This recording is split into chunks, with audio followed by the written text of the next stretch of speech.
إن الحمد لله نحمده تعالى ونستعينه ونستغفره ونعوذ بالله من شرور أنفسنا من سيئات أعمالنا من يهده الله فلا مضل له ومن يضلل فلا هادي له وأشهد أن لا إله إلا الله وحده لا شريك له وأشهد أن محمدًا عبده ورسوله يقول جل وعلا يا أيها الذين آمنوا اتقوا الله حق تقاته ولا تموتن إلا وأنتم مسلمون ويقول أيضا يا أيها الناس اتقوا ربكم الذي خلقكم من نفس واحدة وخلق منها زوجها وبث منهما رجالا كثيرا ونساء واتقوا الله الذي تساءلون به والأرحام إن الله كان عليكم رقيبا ويقول أيضا يا أيها الذين آمنوا اتقوا الله وقولوا قولا سديدا يصلح لكم أعمالكم ويغفر لكم ذنوبكم ومن يطع الله ورسوله فقد فاز فوزا عظيما ويقول المصطفى صلوات ربي وسلامه عليه إن أحسن الكلام كلام الله وخير الهدى هدى محمد صلى الله عليه وسلم وشر الأمور محدثاتها فإن كل محدثة بدعة وكل بدعة ضلالة وكل ضلالة في النار اللهم إنا نعوذ بك من البدعة والضلالة أما بعد أن نشكر الله أن نصلي على سيدنا المصطفى صلوات ربي وسلامه عليه حباب في الله أولا أوصيكم مع وصية نفسي في اتقوا الله عز وجل فإن التقوى هي سبب الفوز في الدنيا وعند الله جل وعلا بقوله سبحانه إن للمتقين مفازا وقال أيضا إن المتقين في جنات ونهر في مقعد صدق عند مليك مقتدر. Vipenzi vya Allah, baada ya kumshukuru Allah jalla waala na kuelekeza swala na amani kwa kipenzi cha umma Muhammad sallallahu rabbi wa salamuhu alayhi, mwanzo ya yote na wahusieni pasi na kusahau nafsi yangu katika swala zima la kumcha Allah jalla waala, kwa sababu ya ucha Mungu ndio sababu pekee inompelekea mtu kufaulu awe katika mgongo wa ardhi, na pia inamsababisha faulu mbele ya Allah jalla waala, kutokana na uthibitisho wa kauli yake jalla waala aliposema katika kitabu kitukufu inna lilmuttaqina mafaza, hakika wale ambao waliomcha Allah, kwa maana waliyefanya yale ambayo Allah aliyoamrisha, na wale ambao waliokatazika na makatazo yake, yani walioacha yale Allah aliyoyakataza, ndio waliofaulu. Ya Allah anatuambia kuonesha ucha Mungu ndio sababu pekee ya kufaulu kwa mja. Nasema innal muttaqina, hakika ya wacha Mungu, yani wale ambao waliofuata maamrisho yake na wale ambao waliokatazika na makatazo yake fi jannati wa nahar, watakuwa katika mabustani na mito, fi maq'adi sidqin inda malikin muqtadir, katika makazi ya kweli mbele ya mfalme aliyekuwa na uwezo wa mambo yote. Hajabina ila khutbatina al-yawm, tuelekee katika hutuba yetu ya leo. Ama mada ya hutuba yetu inasema wujubu mahabbati rasulillah sallallahu alayhi wasallam. Mada ya hutuba yetu ya leo, kichwa cha habari chake kinasema wajib mahabbati rasulillah sallallahu alayhi wasallam, wa kumpenda mtume sala na salamu zimfikie juu yake. Wujubu mahabbati rasulillah, wajibu wa kumpenda mtume wa Allah sallallahu alayhi wasallam, sala na salamu zimfikie juu yake. Babu fillah, tuwe pamoja ili mali tuangalie yale ambayo tunayoyafanya juu ya kumpenda mtume na kujinasibisha katika swala hilo, kwamba tufanye jambo fulani kwa sababu ya kumpenda mtume sallallahu alaihi wasallam. Naam, ndio wajibu alaina, ni jambo linalowajibika zaidi kwetu sisi kumpenda mtume. Vipi tutampenda mtume sallallahu alaihi wasallam? Wujubu mahabbati rasulillah, wajibu wa kumpenda mtume wa Allah sala na salamu zimfikie juu yake. Bab fillah, i'lamu rahmakallahu ta'ala, kwanza yapasa utambue Allah kurehemu, inal wajib ala almuslim, hakika ya wajibu juu ya muislamu mahabbatullah, ni kumpenda Allah. Yapasa kujua hakika jambo la kwanza, jambo la wajibu kwangu mimi na kwako wewe muislamu, ni kumpenda Allah jalla waala fauka kulli shay. Tena mapenzi yenyewe ya kumpenda Allah yawe yako juu ya kila kitu unachokipenda. Kama unapenda mali, basi mapenzi ya kumpenda Allah yawe juu zaidi. Kama unapenda familia yako, basi mapenzi ya kumpenda Allah yawe juu zaidi.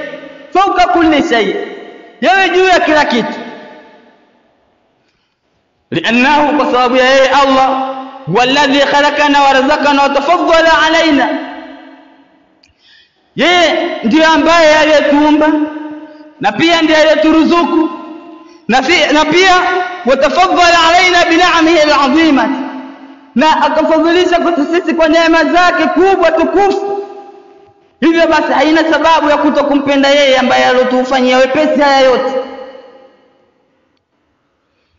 Wa mahabbatullahi ta'ala, na kumpenda Allah mtukufu, min a'zami anwa'i al-ibadat, ndio miongoni mwa ibada kubwa zaidi. Miongoni mwa ibada zilizokuwa kubwa ni mahabbatullah, kumpenda Allah mtukufu. Na pia katika kila ibada, endapo ikiwa inafanywa ibada hiyo kukiwa ndani yake hakuna mapenzi ya kumpenda Allah juu ya hiyo ibada, inakuwa fasi, au inaweza ikatoka hapo na kukimbilia katika shirki, kwa sababu utakuwa unafanya ibada hiyo kwa kupenda kinginecho kinyume na Allah jalla waala.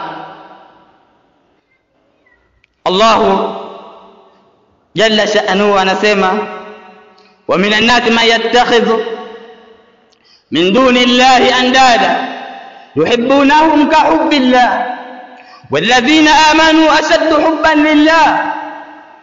Wa minan nasi, na wapo miongoni mwa watu, wapo katika watu, man yattakhidhu min duni llahi andada, wale ambao wanawafanya kinyume na Allah ni vijiungu visaidizi, vijiungu vidogo vidogo.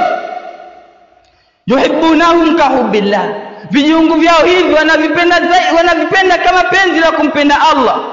Lakini walladhina amanu, wale ambao walioamini, ashaddu hubban lillah, wao wana mapenzi zaidi na Allah jalla waala. Kwa hiyo muumini unatakiwa mapenzi yako zaidi yawe kwa Allah jalla waala.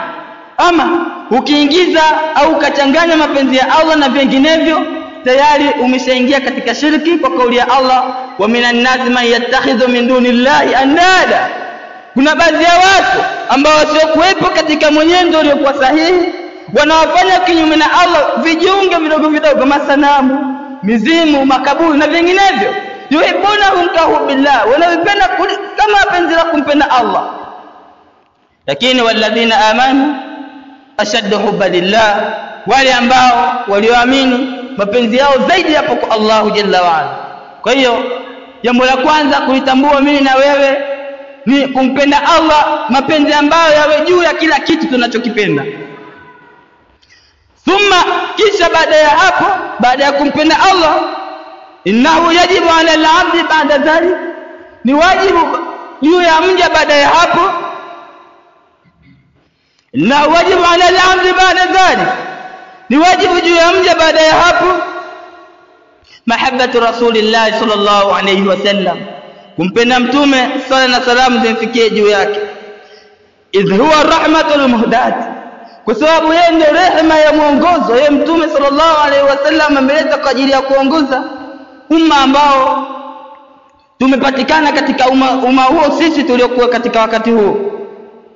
Kwa hiyo inakuwa ni wajibu kwetu sisi kumpenda kwa sababu ya jambo hilo ambalo aliokuja nalo.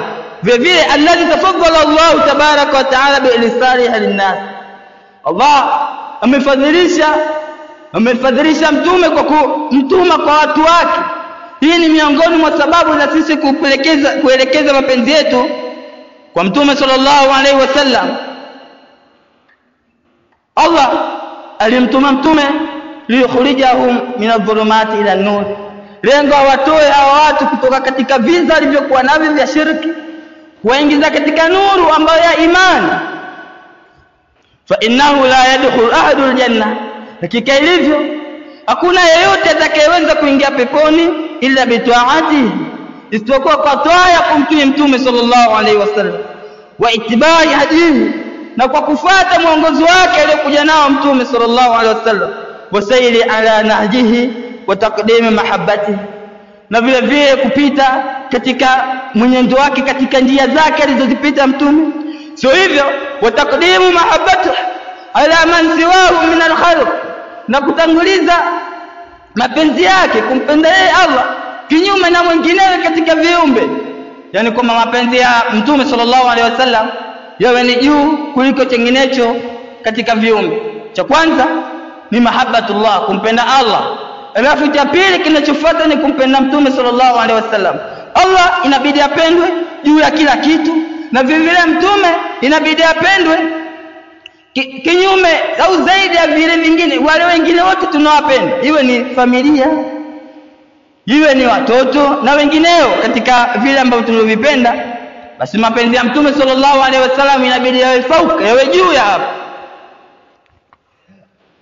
Wa fil hadithi sahihi, na katika hadithi iliyokuwa sahihi, an Anas bin Malik radhiyallahu anhu qala, kutoka kwa Anas bin Malik lazza Allah tumfikie juu yake, amesema qala Rasulullah sallallahu alayhi wasallam, anasema mtume, thalathu, mambo matatu, man kunna fi wajada bihinna halawata al-iman, mwenye kuwa nayo mambo matatu hayo basi anapata kwayo halawata al-iman, ladha ya imani, anapata ile ladha, ile tamu ya imani anapata kwa kuwa na mambo matatu hayo.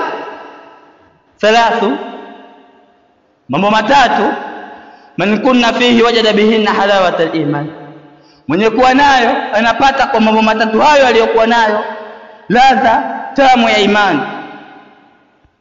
Jambo la kwanza, yakuna Allah wa rasuluhu ahabba ilayhi mimma siwahu, jambo la kwanza awe Allah na mtume wake Muhammad sallallahu alaihi wasallam wanapendeza zaidi kwa mtu huyo kuliko wenginewe. Jambo la kwanza tumerudi kule katika mahabbatullah, mahabbatur rasul, kumpenda Allah na kumpenda mtume. Jambo la kwanza ambalo mtu akiwa nalo anapata ladha ya imani ni awe Allah na mtume wake anapendeza zaidi kuliko wengineo. Vile vile jambo la pili, wa an yuhibba almar'a na ampende mtu la yuhibbuhu illa lillah, hampendi mtu yule isipokuwa kwa sababu ya Allah, anampenda kulingana na mashikamano yake kwa Allah jalla wa ala. Atakayekuwa nalo jambo hili pia anapata ladha ya imani. Vile vile wa an yakra an yauna fil kufr, achukie au nitabu kurudi katika ukafiri baada an anqadhahu Allah min, baada ya Allah kumuokoa na kumtoa katika huo ukafiri. Kama yakra, kama alivyochukia ayuqdhifa fi nar, kutoswa au kuingizwa katika moto. Jambo lingine au jambo la tatu, achukie kurudi katika ukafiri baada ya kuokolewa na Allah, baada an anqadhahu Allah minhu, baada ya Allah kumuokoa katika huo ukafiri, achukie kurudi katika huo ukafiri kwa namna moja ama nyingine, kama alivyochukia kuchukuliwa na kuingizwa katika moto. Thalathu man kana fihi wajada bihinna halawatul iman, mambo matatu atakayekuwa nayo anapata kwa mambo matatu hayo ladha ya imani. Mahlu shahid, sehemu ambayo tunaiangalia rubi ni an yakuna Allah wa rasuluhu ahabba mimma siwahu, awe Allah na mtume wake wanapendeza zaidi kuliko wengineo ambao waliowazunguka, kwamba Allah awe kwanza alafu afuate kutanguliza mtume sallallahu alaihi wasallam. Ababu fillah, tulichokiangalia wujubu, wajibu, sio kwamba ni jambo la khiari. Wujubu mahabbati rasulillah, wajibu wa kumpenda mtume sallallahu alaihi wasallam, ni wajibu kwa muislamu kumpenda mtume. Ababu fillah, vile vile mtume sallallahu alaihi wasallam anasema kwa kuonesha wajibu wetu juu ya kumpenda yeye, la yu'minu ahadukum hatta akuna ahabba ilayhi min waladihi wa walidihi wan nas ajma'in, hato amini mmoja wenu mpaka ninakuwa mimi napendeza zaidi kwake yeye kuliko mtoto wake na mzazi wake na watu wote, ili tuingie katika imani ya kweli na tuingie katika kufaulu kwa Allah jalla waala. Mtume anatuhabarisha kuwa hatutoingia katika daraja hilo mpaka mmoja wetu awe mapenzi yake yanampenda zaidi mtume kuliko mtoto wake na pia kuliko mzazi wake na watu wote waliomzunguka. Sababu fillah natakalam haula mahabbati rasulillah, tunachokizungumzia mapenzi ya mtume sallallahu alaihi wasallam, na imekuwa ni wajibu juu ya kumpenda mtume sallallahu alaihi wasallam. Mara nyingi mtu kile anachokipenda ndicho akifuatacho, anakifuata ya kile yale ambayo yanaamrishwa na mtu huyo au na kitu hicho akipendacho. Kama kinahitajia kitu fulani basi atafanya, na mengineyo yatajiri juu ya kile akipendacho. Ile basi tunawajibika kumpenda mtume sallallahu alaihi wasallam, alimradi tuweze kufuata mwongozo aliyokuja nao na tuweze kupata radhi za Allah jalla waala.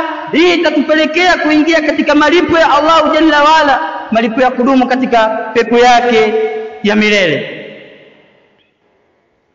Idha arafna, basi pindi tutakapotambua annahu yajibu an nuhibba rasulullah, hakika ilivyo ni wajibu kumpenda mtume sallallahu alaihi wasallam, akthar min mahabbatina li anfusina, mapenzi zaidi kuliko tulivyozipenda nafsi zetu, wa alina, na watu wetu waliotuzunguka,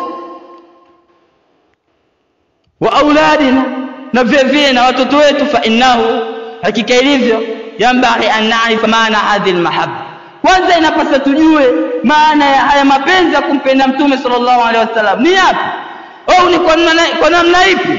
Watakuna wa tariqa alladhi yahdi ilayhi, vile tujue wakaifa takunu, na kinamna ipi anakuwa mapenzi ya kumpenda mtume sallallahu alaihi wasallam. Sio hivyo tu, wa tariqa alladhi yahdi ilayhi, na ipi njia ambayo itakayotufikisha katika mapenzi ya kumpenda mtume sallallahu alaihi wasallam. Ni jambo la kwanza la kulitambua. Hii itatusaidia kutoka katika yale ambayo yanayofanyika yakinasibishwa na kumpenda mtume sallallahu alaihi wasallam, bali baadhi yake yanapeleka katika shirki. Mathalan, watu wamekusanyika wakawa wanaimba kwa namna moja ama nyingine, wakiashiria mwimbo wao kwamba wanaonesha mapenzi yao kwa mtume, li rasulillah, na hapa kwa mtume wa Allah, wal badawi, na badawi, warijalu min bani alawi, na hapa kwa watu vile katika bani alawi, salaku fil manhaji nabawi, hao wote walishika manhaji ya mtume sallallahu alaihi wasallam. Sawa, unaonesha ni sifa za kumsifia mtume, na mkusanyiko wako unakuashiria kwenye hiyo mahabbati rasulillah sallallahu alaihi wasallam. Wa kaifa hadha almahabba, ay mapenzi ambayo unaashiria kwa mtume ni yapi? Ni shirki bi rasulillah, na hapo kwa mtume wa Allah ni shirki. Kwa hiyo ya kwanza au jambo la kwanza ambalo linapasa mimi na wewe tulitambue, namna ya kumpenda mtume. Tunampenda vipi mtume? Tunampenda huku ambao kunatupelekea katika shirki? Tunampenda vipi mtume sallallahu alayhi wasallam? Habibi fillah, inna tariqa mahabbatihi, hakika njia ya mapenzi ya kumpenda mtume sallallahu alayhi wasallam, tatahakkaku biittiba'ihi, yanahakikika, yanapatikana kwa kumfuata mtume. Mapenzi ya kumpenda mtume sallallahu alayhi wasallam, kaifia yake, namna yake, yanafungamana na kumfuata mtume sallallahu alayhi wasallam. Mtume amekuja na jambo gani ukalifuata? Mahabbatu rasulillah. Mtume amekuja na kitu gani ukakifuata? Mahabbatu rasulillah. Yanafungamana na kumfuata mtume sallallahu alayhi wasallam. Vile vile wa ihtidai bihadihi, na kuongozeka na mwongozo aliokuja nao mtume sallallahu alayhi wasallam. Wa istinani bi sunnatihi, na kufuata mwenendo wake, sunna zake. Wa takdimi amrahu, na vile vile namna ya mapenzi ya mtume sallallahu alaihi wasallam, na kulitanguliza lile jambo lake alilokuja nalo, kutanguliza maamrisho yake mtume sallallahu alaihi wasallam ala man siwahu, juu ya mwinginewe, ili uonekane kwamba uko katika kipimo cha mahabbat rasulillah. Mapenzi ya kumpenda mtume ambayo ni wajibu kwa Waislamu, ni wajibu kwa muumini. Jambo la kwanza inataka uangalie mwenendo wako. Je, unafuata kile ambacho alichokitaka mtume sallallahu alaihi wasallam? Unafuata kile alichokuja nacho mtume sallallahu alaihi wasallam, au wewe ndio mpiga vita mkubwa alikuja na mtume? Kupiga vita sio kwamba mtu lazima asimame sehemu aseme katika jambo ambalo alikuja nalo mtume kukulipinga. La, lisanul hal, ulimi wa kuonesha nadharia ya mtu, hali ya mtu jinsi alivyo, hiyo inakuwa ni afsahu, fasaha zaidi kuliko lisanul maqal, mtu kutamka kwa ulimi wake. Kwa hiyo kama ni sunna, ni mwenendo wa mtume sallallahu alaihi wasallam, labda tuashumu kwamba mtume ametukataza kuburuta nguo zetu, wewe ukawa unafanya hivyo, hii hata kama hujatamka unaonesha fika kwamba umeenda kinyume na yale ambayo anayotaka mtume sallallahu alaihi wasallam. Umetoka kwenye mahabbatu rasulillah sallallahu alaihi wasallam. Hata kama ukikusanyika ukaita watu ukafanya hili na lile na lile kwa kusema kwamba tuna muenzi mtume, mapenzi ya kumpenda mtume, kwa hiki ulichokifanya mazao umeenda kinyume nacho, hauna mapenzi ya mtume sallallahu alaihi wasallam. Mahabbatu rasulillah itibaa, kumfuata yale aliyokuja nayo, kufuata mwenendo wake aliyokuja nao sallallahu alaihi wasallam. Habibi fillah, Allah jalla sha'nu anasema, kul, sema, in kuntum tuhibbuna Allah, endapo mkiwa nyinyi mnampenda Allah, fattabi'uni, basi nifuateni mimi, yuhibbukumullah, Allah atawapenda. Allah anamwamrisha mtume wake, waambie waliokuwa nao, khitabu kwa wao na pia ni khitabu kwetu sisi katika wakati tuliokuwa nao. Tunaamrishwa katika hili, sema endapo mkiwa nyinyi mnampenda Allah, basi nifuateni mimi. Kumpenda Allah kuna sharti kati yake, sharti lenyewe ni kumfuata mtume sallallahu alaihi wasallam. Endapo mtakapofanya hivyo, yuhibbukumullah, hapo ndipo Allah atawapenda.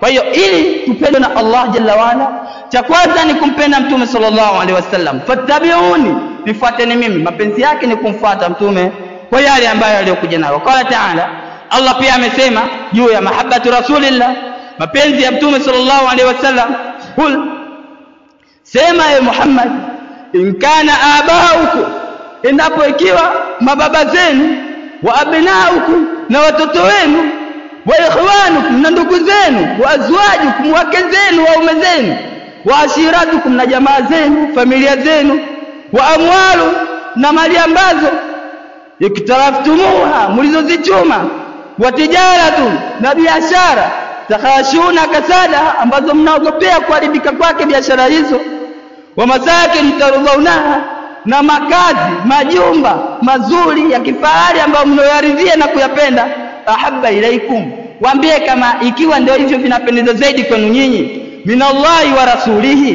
kuliko Allah na mtume wake, wa jihadi fi sabilillah, na hivyo vyote vikawa vinapendeza zaidi kwenu nyinyi kuliko jihadi katika njia ya Allah, fatarabbasu, basi subirieni, fatarabbasu, basi subirieni, hatta yati Allah biamri, mpaka Allah aletee jambo lake al-qiyama, mpaka kifikie wakati wa kiyama ndio mtaona madhara ya haya ambayo mnaoyafanya.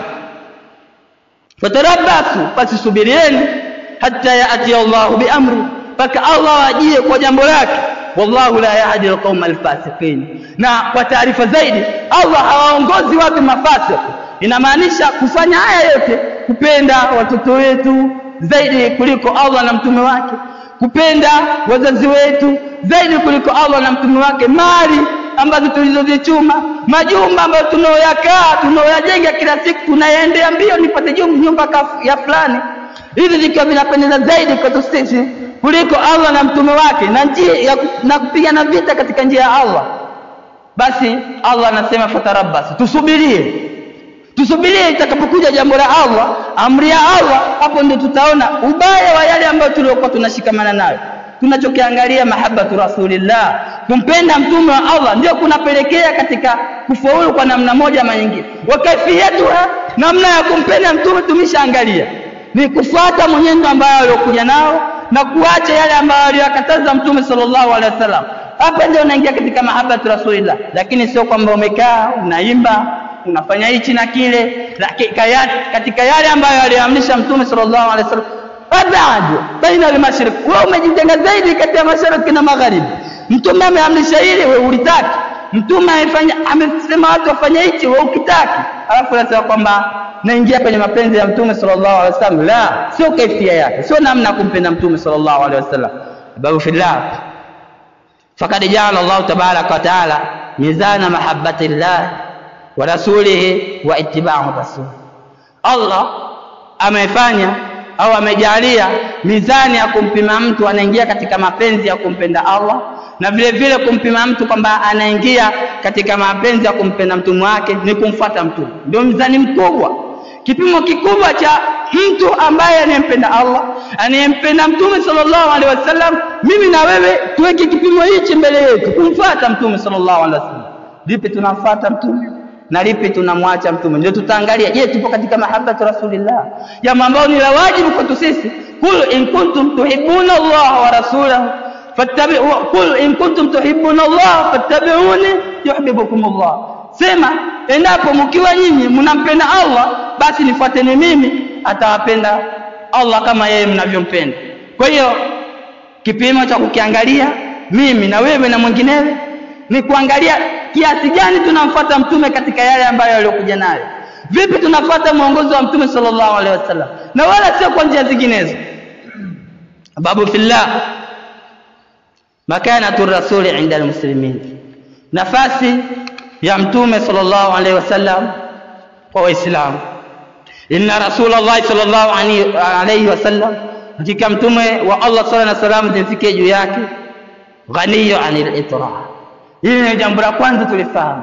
Amejitosheleza zaidi na kuongezewa sifa, kusifiwa zaidi. Sisi tunachokitambua kumpenda mtume sallallahu alaihi wasallam ni kumwongezea sifa kwa namna moja ama nyingine, ambapo inatupelekea katika makosa. Sisi tunafahamu hivi. Sasa jambo hili ni ghaniyu anil itra. Mtume yuko mbali zaidi, amejitosheleza zaidi, tajiri zaidi na kusifiwa kwa kupituka mipaka. Vile vile وحسبه فخرا أن الله اختاره ليكون رحمة للعالمين وداعيا إلى الله بإذنه وسراجا منيرا. Na vile vile yatosha kwa mtume sallallahu alaihi wasallam kujifakharisha kwa kuchaguliwa na Allah, kwa yeye ndio rahma kwa waumini, rahma kwa ulimwengu. Hii inatosha kwake yeye. Vile vile wadanya ila Allah biidhni wa sirajan munira, na vile vile kuchaguliwa wewe kwa ndio dai mlinganiaje katika njia ya Allah, kulingania kurudi katika tauhidi na vile vile kuwa ndio nuru iangazayo imulikayo. Jambo hili linatusha zaidi kwa Mtume sallallahu alaihi wasallam kwa kile kwa ni fahari. Wa hadhi manzila, na nafasi hii ambaye aliyopewa Mtume sallallahu alaihi wasallam na Allah, wa in kanat ashrafu manzila, hata kama ikiwa ni nafasi kubwa zaidi, sehemu daraja kubwa zaidi kwa kiumbe, illa anna dhalika la yukhrijuhu an kaunihi bashar, kama hili alimtoi mtume kuwa ni mwanadamu, ni kiumbe kama viumbe vingine. Japokuwa amepewa nafasi hii kubwa, lakini jambo hili haiwe ndio sababu, ndio chachu ya Mtume sallallahu alaihi wasallam kutoka katika uwaji wake, kuwa kwake yeye ni mwanadamu kama nilivyo mimi, wewe na mwingine. Haimtoi aliye tajiri alayhi sunna al-kaunia, yale mambo yote ya kiasili ya kinecha kwake yeye yanapatikana, yanapita kwake yeye, allati tajri ala al-bashar min al-wilada, ambaye yanapita kwa watu wengine kama mfano wa wilada, kuzaa au kuzaliana, wal hayati, na uhai, wal mauti, na umauti, wa ghairu dhalika, na mengineyo yasiyokuwa hayo, min sunanillahi ta'ala fil bashar, miongoni mwa sunan za Allah kwa viumbe vyake, ambayo ni wajibu kila kiumbe kipitie katika miendo hiyo. Mtume atoki katika hivyo. Tusimsifu kwa kiasi ambacho sasa tunakuja kumtoa katika ule binadamu, basharu kailaisa albashar, yani mtu kama si mtu vile, yani kama tumemweka katikati, mtu si mtu, Mungu si Mungu, malaika si malaika. Hii tayari tumepetuka mipaka katika kumsifu Mtume sallallahu alaihi wasallam. Jambo hili alipelekea huko, yeye atabaki mwanadamu kama alivyokuwa wanadamu wengine. Yeye amefadhilishwa tu na hizo fadhila ambazo tulizozisema. Babu fillah, mahabbatu rasulillah, jambo la kumpenda Mtume sallallahu alaihi wasallam zimfikie juu yake ni jambo la wajibu kwetu sisi. Allah jalla wa ala anasema, qul, sema, innama, hakika si vinginevyo, ana basharun mithlukum, mimi ni mtu mfano wenu, ni binadamu, ni kiumbe mfano wenu. Yuha ilayhi, kilichokuwepo kwangu mimi, kuna shushwa wahi kwangu mimi, kunaleta ufunuo kwangu mimi. Annama, hakika si vinginevyo, ilahukum, mola wenu, Mungu wenu, ilahun wahid, ni mola mmoja. Faman kana yarju liqa'a rabbih, basi yule atakayekuwa anatarajia kukutana na mola wake, falyamal amalan salihan, basi na afanye matendo yaliyokuwa mema, wala yushriku bi ibadati rabbih ahad, wala asishirikishe katika ibada za kumwabudia mola wake na yeyote. Asichanganishe katika ibada ya kumwabudia mola wake akaeka shirki ndani yake, akamshirikisha mola wake kwa namna yoyote ile ya shirki. Kitu tulichokiangalia, ana basharun mithlukum, mimi ni mtu mfano wenu. Ile kauli ya kusema kwamba ni mtu kama mfano si wa mtu, basharu kalaisa albashari, mtu kama si mtu, kweli ni sifa, lakini tumemtoa katika sifa yake ya bashar. Yeye ni basharu, mtu kama ni walivyokuwa watu wengine. Kilichozidi kwake yeye ni kupita zile fadhila ambazo Allah amemfadhilisha kwazo, ambazo ni da'ia ila Allah wa siraja munira. Wujubu mahabbati rasulillah sallallahu alaihi wasallam, kumpenda Mtume sallallahu alaihi wasallam ni wajibu kwetu sisi. Wa innana, na hakika yetu sisi, natasaalu, tunaulizana au tunajiuliza, madha sanakulu baada sanai rasulilladhi asna Allahu bihi alayhi, tutasema nini baada ya Allah kumsifia kwa hali ya juu ya kumsifia mtume wake? Sisi tunaongeza kitu gani? Allah ameshamsifia mtume wake kwa kupita kiasi, sisi tunayo kipi tunachokuja nacho katika sanaa ya mtume? Tunaongeza nini?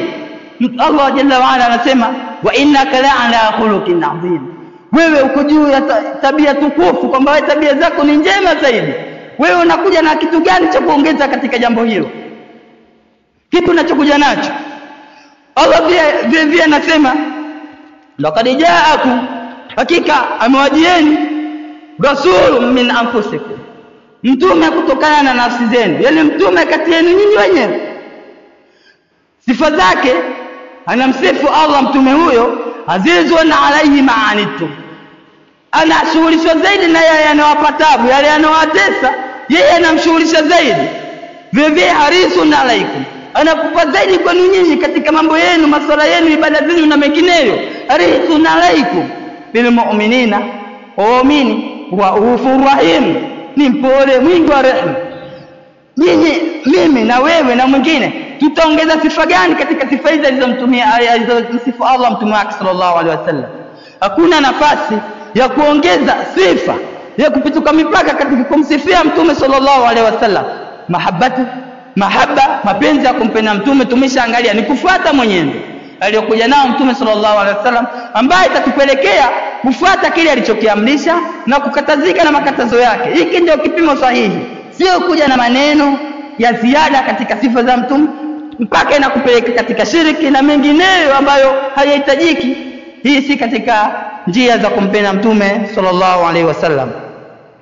Bafillah, wamadha nakulu baada anawa Allah bismihi wa risalati, kipi kitakachotupasia nafasi ya kusema baada ya Allah jalla waala kumnyanyua mtume wake kwa jina lake na utume wake 5 marati, tena amemnyanyua mara 5, anamtaja au anatajwa mara 5 kila yaumin, kila siku anatajwa mara 5.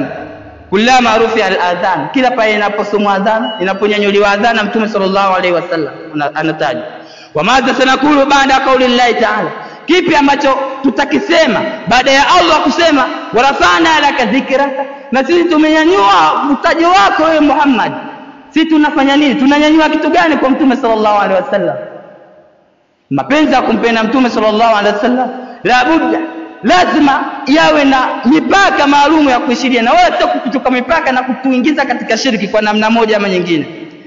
Sababu fillah, wujubu tunachokiangalia ni wajibu mahabbati rasulillah sallallahu alaihi wasallam, wa kumpenda mtume sallallahu alaihi wasallam zimfikie juu yake. Kwa muislamu, mimi wewe na mwingine, jambo la wajibu kwanza kumpenda Allah, mapenzi ya Allah yawe juu zaidi ya kila kitu. Jambo la pili ni kumpenda mtume sallallahu alaihi wasallam. Hadithi tumeziona, dalili tumeona ambazo zinazotupelekea sisi au zinazotuhitaji sisi tumpende mtume sallallahu alaihi wasallam. Na pia kukafungamanishwa mapenzi ya Allah hayawezi yakapatikana mpaka kumpenda mtume, yani kumfuata mtume sallallahu alaihi wasallam. Ni jambo letu, ni wakati wetu wa kuangalia kile ambacho tulichokifanya, maisha yetu tunayoishi, mwenendo wetu, appearance zetu, tulivyo, mavazi na mengineyo, ndicho alichokuja nacho mtume, ndivyo alivyotaka mtume sallallahu alaihi wasallam tufanye. Mahabbatu rasulillah sallallahu alaihi wasallam. aqulu qawli hadha astaghfirullah li wa lakum, ud'u rabbakum wa antum muqinuna bil ijabati.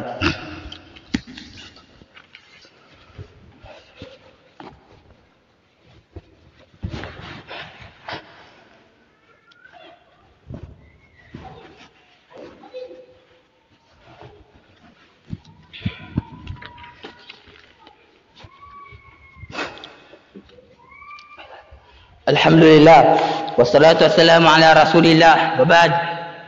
Hababi fillah, baada ya kumshukuru Allah jalla wa ala na kuelekeza sala na amani kwa kipenzi cha umma salawatu rabbi wassalamu alayhi, tunaendelea na hutuba yetu ya pili. Kichwa cha habari kinatuambia wujubu mahabbati rasulillah sallallahu alayhi wasallam, wajibu wa kumpenda mtume sallallahu alayhi wasallam zimfikie juu yake.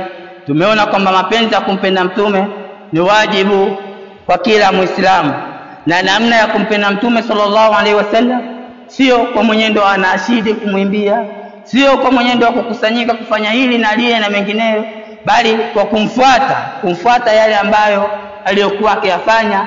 Hii ndio mizani au ndio mzani sahihi wa kupima juu ya mapenzi yetu, kama kweli anampenda mtume sallallahu alaihi wasallam au la. Na pia tutambue fika kwamba kumpenda mtume sallallahu alaihi wasallam ndio sababu ya kupata mapenzi ya Allah, kupendwa na Allah jalla waala. Hal al-itla'i wal ghuluwi muwafiqun bimahabbatihi, je, itla' kupituka mipaka katika kusifu, kuzidisha sifa, wal ghuluwi na ghuluwi kupituka mipaka, muwafiqun mahabbatihi sallallahu alaihi wasallam, je, swala hili linaafikiana na mapenzi ya mtume?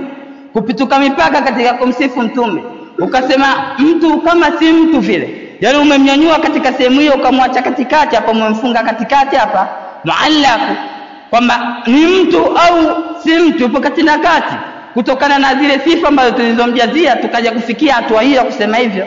Je, hii itira inafungamana na mapenzi ya mtume sallallahu alaihi wasallam.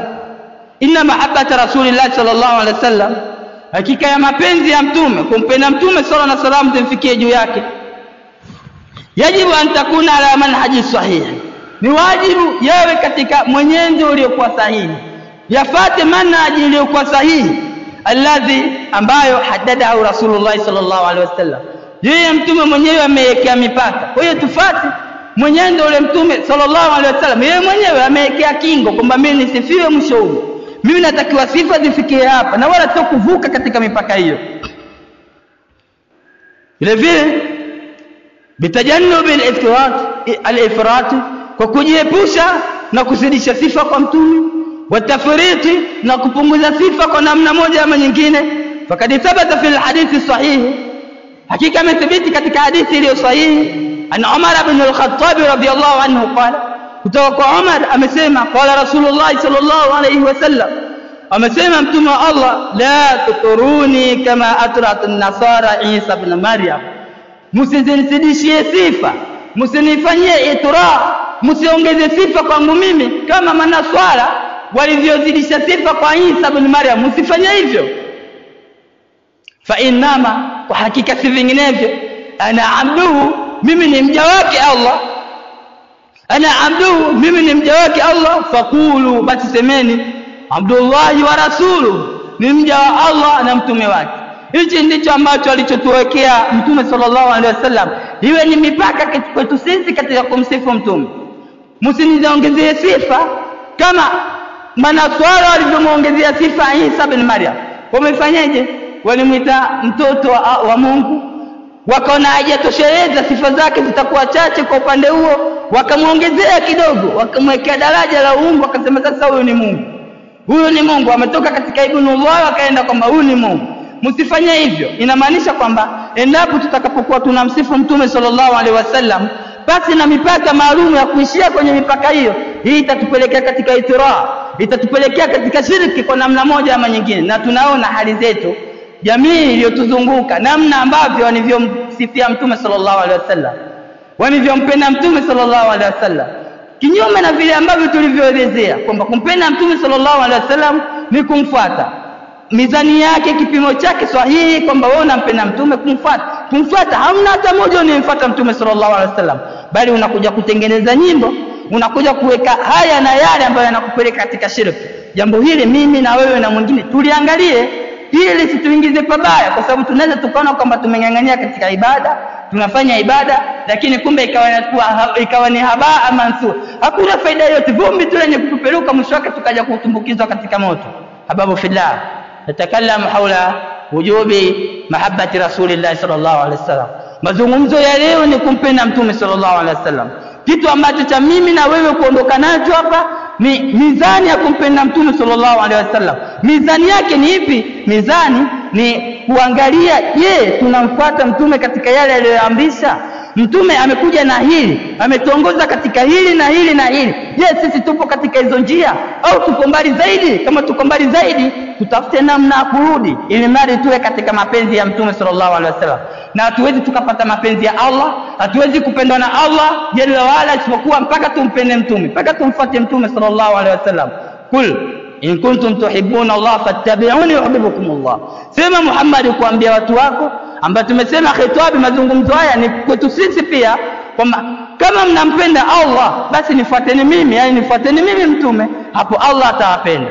Kwa hiyo kama tunataka kupendwa na Allah, na Allah atakapompenda mja, anamtangaza kwa aliyokuwepo nao mbinguni, malaika na wengine, kwamba huyu mja wangu jamani mpendeni, nampenda mpendeni. Ama malaika nao wanakuja kwa watu waliokuwa ardhini, huyu mja huyu anapendwa na Allah, kwa hiyo na nyie mpendeni. Utamwona mtu anapendwa sana na watu, mpaka wakati mwingine mtu ukaingia chuki kwa sababu fulani yeye ni mtu wa watu, anapendwa sana na watu, kumbe kwa sababu tayari ameshaingia katika mahabbatullah, mapenzi ya kupendwa na Allah jalla waala. Ili tuingie huko ni kumfuata mtume sallallahu alaihi wasallam, kwa sababu kumfuata yeye, mwongozo wake na yale aliyokuja nayo, kwa kiasi ambacho tufuate yale ambayo aliyokuja nayo mtume aliyoamrisha, na tuache yale ambayo alikataza, ndiko kunatupelekea katika kumpenda mtume sallallahu alaihi wasallam, ambayo ni jambo la wajibu kwetu sisi. Inna Allaha malaikatahu yusalluna ala nabi يا أيها الذين آمنوا صلوا عليه وسلموا تسليما إن الله وملائكته يصلون على النبي يا أيها الذين آمنوا صلوا عليه وسلموا تسليما اللهم صل على محمد وعلى آل محمد كما صليت على إبراهيم وعلى آل إبراهيم وبارك على محمد وعلى آل محمد كما باركت على إبراهيم وعلى آل إبراهيم في العالمين إنك حميد مجيد اللهم اهدنا صراطك المستقيم اللهم اهدنا صراطك المستقيم اللهم اهدنا بالصراطك المستقيم يا مقلب القلوب ثبت قلوبنا على دينك برحمتك يا أرحم الراحمين أقم الصلاة